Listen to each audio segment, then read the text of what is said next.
Hey guys, I know these slideshows seem long to you. Woo. That's just because there's a lot of information that I want to make sure that you have. So don't think of the long slideshows as there's a whole lot of work today.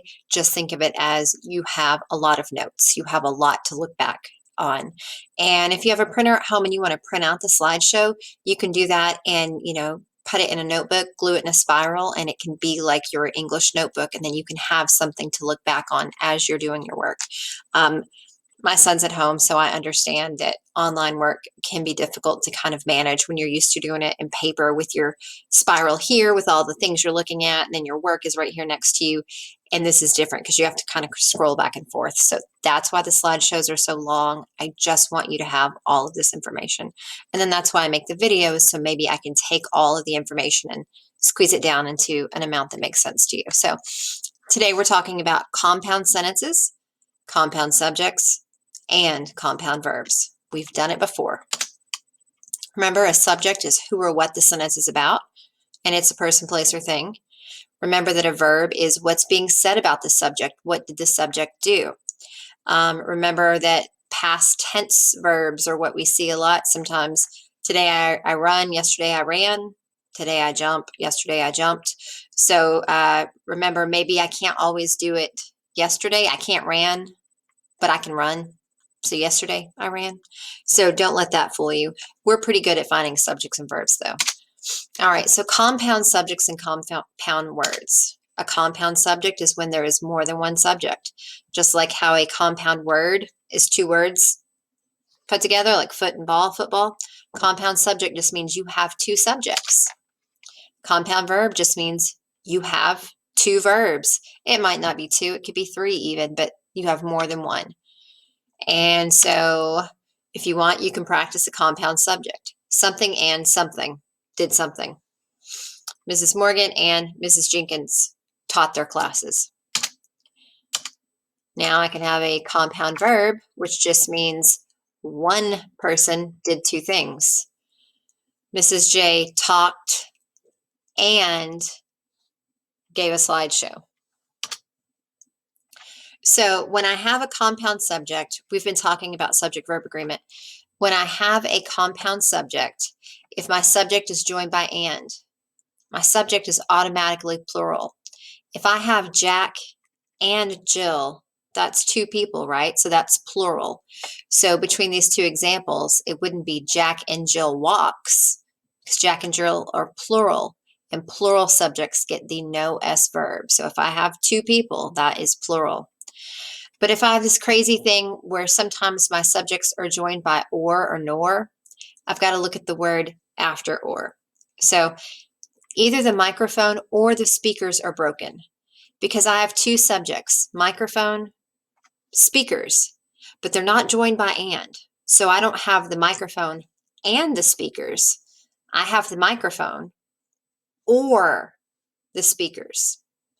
So since I have this choice between one or the other, I look at the subject after or, and after or I see speakers. Speakers is plural. So plural subjects get my no S verb. So I choose my no S verb. Now let's flip-flop that sentence. Either the speakers or the microphone is broken. So I either have the speakers or I have the microphone. I don't have them both. So I look after my or, and my subject after or is the microphone. Microphone is singular. Singular subjects get singular verbs, and singular verbs end in S. So the microphone is broken. So these two sentences say exactly the same thing. The only difference is which one you say after the or. Either the microphone or the speakers are broken. Either the speakers or the microphone is broken. Same with nor. Nor is just like or, but with a no. Neither the teacher nor the students want to stay late. Neither the students nor the teacher wants to stay late. So we're packing in a lot all together here. So find your subject, noun, and verb. The dog and cat play in my room. Who or what is this sentence about? And do the subject and verb agree? So this sentence is about what? Dog did something, dog play, and cat did something, cat play. So my subjects are dog and cat. My verb is play. Do they agree? The dog and cat play in my room. Yes, because dog and cat is plural. It's two of them. My plural subject gets my no S verb. The squirrel ran and squeaked at me. Squirrel. Squirrel did two things. He ran and squeaked. This is a compound verb. Now, sometimes I have compound sentences where I have two sentences joined together with fanboys. We ran quickly, but they said we cheated. Subject and verb, we ran. Subject and verb, they said. So I have two sentences. There you go. Now I fit in the frame. I have two sentences stuck together with a comma and a fanboy. It's a compound sentence. I can also use a semicolon to do the exact same thing. It's like my comma with a dot on top. So instead of a comma and a fanboy, I can use a comma and a dot, and think of that as the glue that holds your sentences together. Same subject and verbs. We're going to label our subject and verb and decide if we need a comma. Amy listened to Miss J, and Belinda did all of her work. Well, what goes here? A comma, because Amy listened, subject verb. Belinda did, subject verb. So I have a compound sentence, so I need a comma here. There we go. Carson looks over Miss J's shoulder, and Bella shouts that she has an idea. Remember that apostrophe is there because the shoulder belongs to Miss J. So I need a comma here because Carson looks, Bella shouts. I have two sentences stuck together with a comma and. Do they agree? Yes, because Carson is singular, so I use my S verb looks. Bella is singular, I use my S verb shouts. We also have something called complex sentences. Now that I'm talking about all this, I should have taken a week on just this slideshow and split it up into 1,000 different parts. This is a lot of information. A big fat conjunction can join two sentences, just like our fanboy. Robin drove the Batmobile whenever Batman was gone. Notice it doesn't use a comma when it's in the middle. Or I can start a sentence with a big fat conjunction. Whenever Batman was gone, Robin drove the Batmobile. So when my big fat conjunction starts my sentence, then I do use a comma. Here are some of our big fat conjunctions. They're actually called subordinate conjunctions. I just like to call them big fat conjunctions. So Amy listened to Miss J when she was teaching. This is about Amy listened. It's about she was teaching. It's two sentences stuck together with a big fat conjunction and no comma because big fat conjunctions don't use a comma when they are in the middle. What goes here? Nothing. When the big fat conjunction's in the middle, there is no comma. When Miss J was teaching, Amy listened to her. This starts with my big fat conjunction, and it's about Miss J was teaching, subject verb. It's about Amy listened, subject verb. What goes here? When the big fat conjunction starts a sentence, you do need a comma. So here are the patterns we are looking at with all the kinds of sentences that we can have. Let me move myself out of the way here. A simple sentence is just a subject and a verb. A compound subject is two subjects and a verb. A compound verb is one subject but two verbs. So Miss J and Mrs. Morgan taught. Miss J taught and wrote. A compound sentence is two sentences stuck together. Miss J taught and Mrs. Morgan wrote. So I have to have a subject verb on this side and a subject verb on this side, comma fanboy. I can also put a big fat conjunction in the middle there. Miss J taught while Mrs. Morgan wrote. Or I can start my sentence with a big fat conjunction, and that's my favorite one. I don't know why. You know how I have favorites for no reason. While Mrs. Morgan wrote, comma, Miss J taught. So these are the various types of sentences that you know. and it's a lot of information. I think putting it in this format right here makes it easier because we are good at identifying subjects and verbs, and that really is how we are going to figure everything out, by finding subjects and verbs. A lot of information in this slideshow.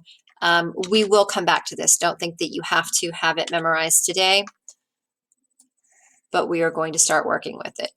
All right, so here's your assignment. You have 8 sentences, and you are simply going to label the subjects and verbs. So drag, you're going to have to get out of this into, get out of your presentation mode. It doesn't want to, hold on.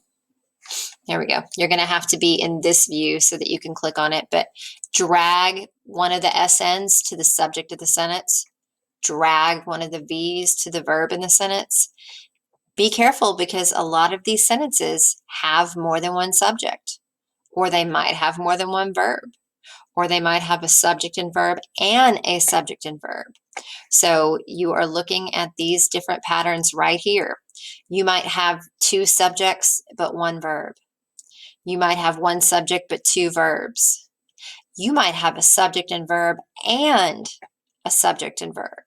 So pay attention to who did something. If you have a sentence that is a compound sentence, if you find this pattern right here, you have a subject verb and another subject verb, you need to make sure you put a comma in that sentence. So your commas are down here at the bottom, and you can just grab one and drag it up into your sentence. So look for your fanboys. Look for comma and, comma nor, comma but, comma or, comma yet, comma so. I think I forgot one. Comma for and, nor, but, or, yet, so. So look for fanboys that are joining a subject and a verb with another subject and a verb. Part 2, I know this seems like a lot, but really just getting through the slideshow is the most. I think labeling your subjects and verbs is not going to take you super long.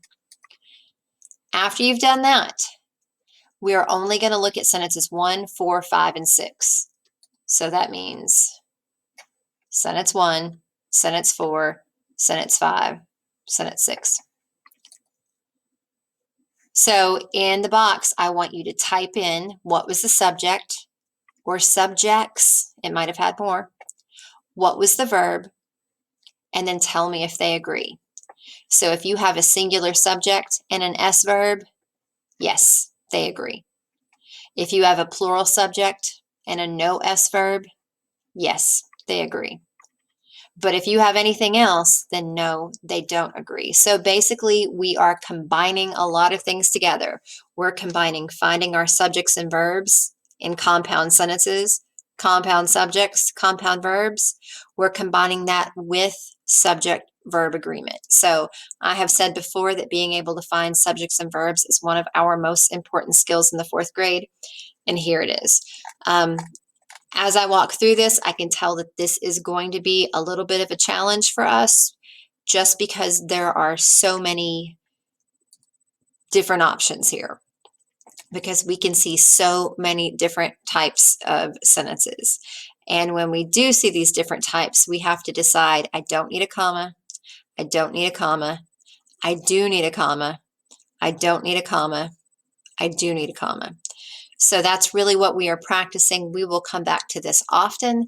So if today you're not super down with it, it's not completely making sense to you, we will come back to this a lot this year. So think of this as sort of our introduction into the more nitty-gritty meat and potatoes of what we're doing here. So using lots of figurative language today, Mrs. Morgan would be proud. Please let me know if you have questions about this or don't understand. You can even call me on the phone, and I can real quick try to explain it to you during class. Or I can try to have a Google Meets with you during my conference if this is just bonkers to you. So let me know. I want to make sure that you understand this. And that's it. So good luck to you today.